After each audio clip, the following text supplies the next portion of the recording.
We are going to see about cross join. A cross join in MySQL is a type of join that produces the Cartesian product of two tables. It returns all possible combination of rows from both tables, resulting in a new table with the number of rows equal to the product of number of rows in each table. Now I am going to show you the syntax of cross join. For that I am going to select columns from table 1 and cross join table 2. The select column specify the column you want to retrieve from the combined result set. Table 1, table 2 specify the tables you want to join.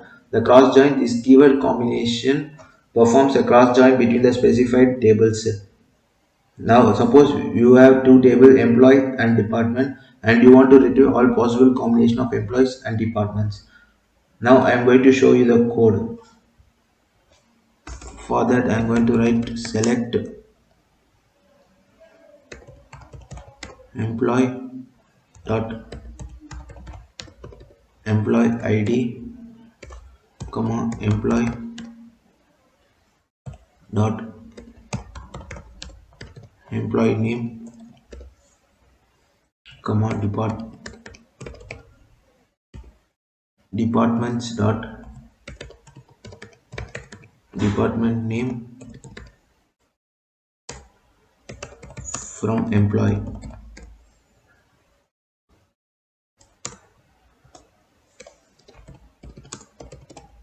Cross join, we want to give the second table name departments.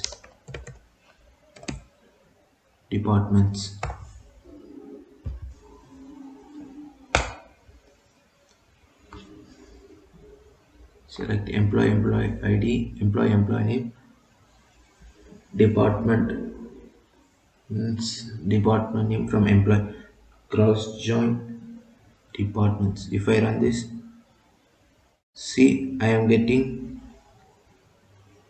all the possible ways.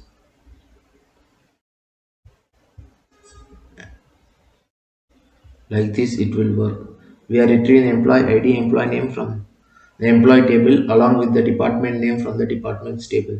The cross join operation returns all the possible combination of rows from both tables, resulting in a new table where each row from the employee table is paired with each row from the department table. It is important to note that cross join can result in large number of rows, especially if the table involved have a significant number of rows. Therefore, they should be used with caution and typically in scenarios where you explicitly want to generate all possible combination of rows between two tables. Thank you.